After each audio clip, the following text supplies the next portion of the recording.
यहीं के शिक्षक, यहीं के बच्चे, और जाके हम लोग कोटा में पैसा देते हैं। जो अपना ये उप स्वास्थ्य केंद्र किसको दिखा? राहुल भाई को। और देखिए हमारा बिहार जो है एक फैक्ट्री बन गया है मजदूर सप्लाई का। लेकिन बीते 25 सालों से बढ़िया की शिक्षा व्यवस्था क्या है? बीते 25 सालों की बढ़िया की स्वास्थ्य व्यवस्था क्या है? सर्वप्रथम धन्यवाद सर आपको कि आप यहाँ तक बोलने के लिए मुझे मौका दिए, वरना हम लोग माइक लेके ग्राउंड पे तो रोज बोलते हैं, लेकिन ऐसे ऐसे सभा में हम लोग बहुत कम जाते हैं। और कम जाने का मतलब ये है कि युवाओं को मौका ही कहाँ दिया जाता है बोलने का।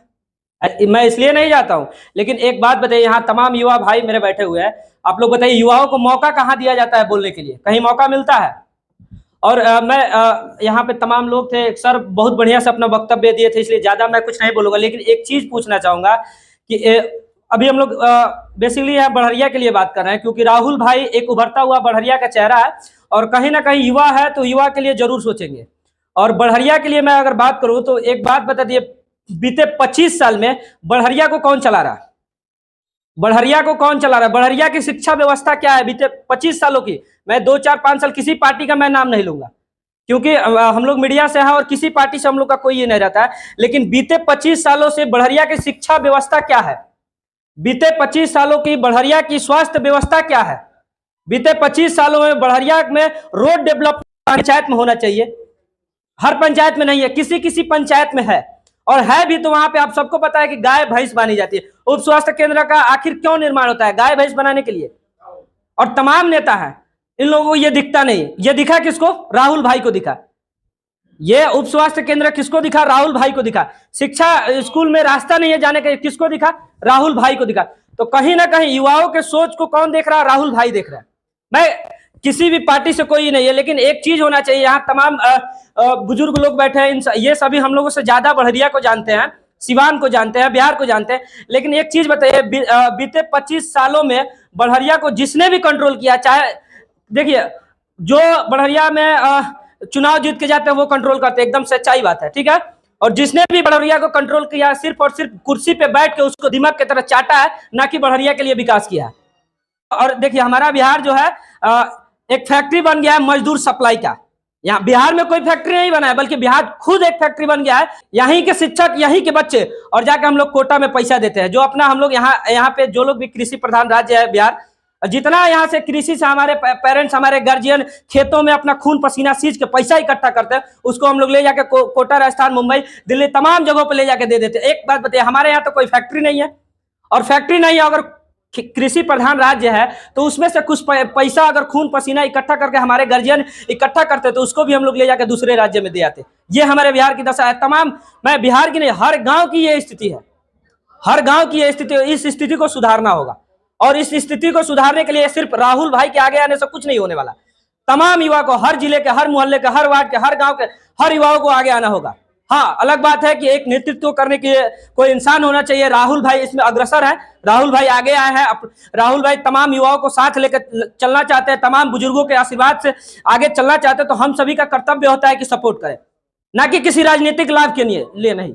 मैं कभी नहीं कह रहा हूं कि राजनीतिक लाभ के लिए राहुल भाई का आप लोग सपोर्ट कीजिए, लेकिन आप सभी के मुद्दों पे को अगर कोई सोच रहा है, आपके जो बेसिक चीजें हैं उसके बारे में अगर कोई सोच रहा है, अब जरा सोचिए, कोई भी नेता होता है तो फॉर्च्यूनर एसी के बारे में सोचता है, कैसे हमको फॉर्च्यूनर आ जाए, कैसे हमको एसी एयर कंडीशन रूम मिल जाए। और कोई ये सोच रहा है कि आपका बच्चा विद्यालय में पढ़ने नहीं जा रहा है तो उसके साथ हम लोग को चल रहा है। कोई ये सोच रहा है कि आपके घर में पंचायत में उप स्वास्थ्य केंद्र नहीं है, आपको इलाज कराने के लिए शहर आना पड़ता है, और शहर में उस सदर अस्पताल में आपको इलाज कराना पड़ता है जहां पे डॉक्टर बैठ के मोबाइल चलाते हैं और कहते हैं कि डॉक्टर तो आते ही नहीं है, नर्स मोबाइल चलाते हैं, कहते हैं कि आज डॉक्टर साहब नहीं है, और पेशेंट को वहीं मर जाना पड़ता है।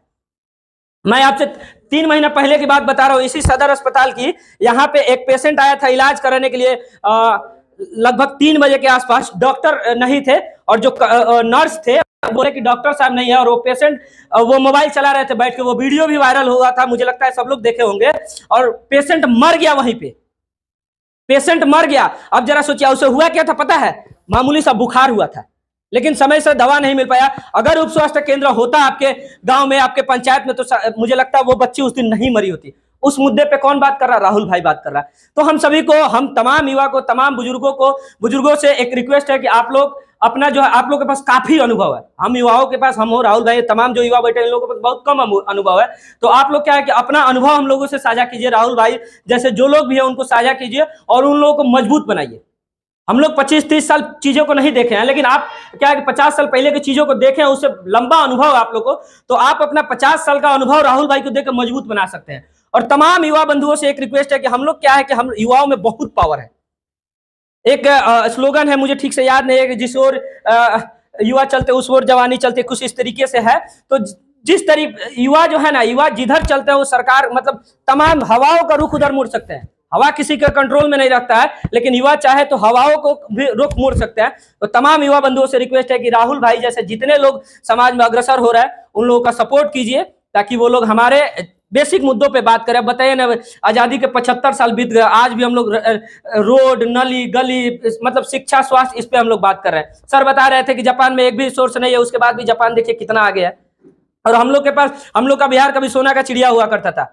बिहार में सबसे पहला और सबसे बड़ा विश्वविद्यालय हुआ करता था नालंदा विश्वविद्यालय, विश्व गुरु हुआ करता था हमारा देश, और जिसमें सबसे अहम योगदान बिहार का हुआ करता था। आज उस बिहार की स्थिति यह है कि शिक्षा के मामले में एकदम निचले पायदान पे है।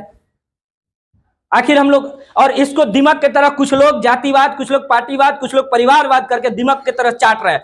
तो जाहिर सी बात है कि युवाओं को सिर्फ पढ़ के नौकरी करना, आईएएस आईपीएस, हाँ अच्छा है, हमारा बिहार सबसे ज्यादा आईएएस आईपीएस डॉक्टर देता है, ये खुशी की बात है, और आगे भी देता रहेगा, इसमें कोई दो राय नहीं। लेकिन इसके अलावा युवाओं को राजनीति में भी आना होगा, और जो लोग बिहार में सत्ता के कुर्सी पे बैठ के दिमक की तरह उसको चाट रहे हैं उनको वहां से भगाना होगा, तभी जाके बिहार को सही से डेवलपमेंट मिल पाएगा। क्योंकि देखिए आईएएस आईपीएस बनते ठीक है, लेकिन उसको कंट्रोल कहीं ना कहीं पॉलिटिकल लोग ही करते हैं। तो जब पॉलिटिकल लोग करते हैं, आप सभी को, कई लोग आपके संपर्क में, आप लोगों के संपर्क में होंगे जो आईएएस है, आईपीएस है, बड़े बड़े अधिकारी हैं, लेकिन वो जब अपना दुखड़ा सुनाते हैं ना, उन लोगों के पास मजबूरी होती है। सारा अधिकारी भ्रष्ट नहीं होता है, लेकिन उन लोगों के पास मजबूरी होती है कि नेताओं की बात को सुनना, वरना नहीं सुनिएगा ना तो जिस तरीके से मनीष कश्यप 9 महीना प्रताड़ित हुए ना सलाखों के पीछे, वैसे वैसे अधिकारियों को होना पड़ता है।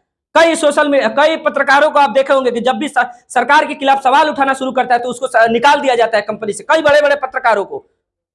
तो अधिकारियों के साथ भी यही स्थिति होती है। तो कहीं ना कहीं हमारे समाज के लोग, युवा जो पढ़े लिखे हैं, जो समाज के हमारे बेसिक जरूरियों को जानते हैं, बहुत ज्यादा कुछ की आवश्यकता नहीं है, बस शिक्षा बढ़िया हो जाए, स्वास्थ्य बढ़िया हो जाए तो सारी चीजें सुधर जाएगा। अगर हम पढ़े लिखे हो जाए तो हमको पता है कि हमको पैसा कैसे कमाना है, अपना सोसाइटी कैसे बनाना है। पढ़ने के लिए तो बेसिक चीजें हमको मिल जाए, स्वास्थ्य व्यवस्था सुधर जाए, हमारा तबीयत खराब हो तो कैसे हम इलाज कराए, बेसिक जरूरी मतलब समय रहते हमारा इलाज हो जाए। अब सब कोई दिल्ली, मतलब सब कोई दिल्ली, कोटा, बनारस, मुंबई जा सकता है, सब छोड़िए दिल्ली, कटना, यहाँ पे कई लोग उपस्थित है कि अगर तबीयत खराब हो तो यहाँ पटना मेदांता में नहीं जा सकते हैं, तो उनके लिए तो मेदांता का सुविधा हमारे सदर अस्पताल में देना होगा ना, तब ना जाकर उनका इलाज होगा।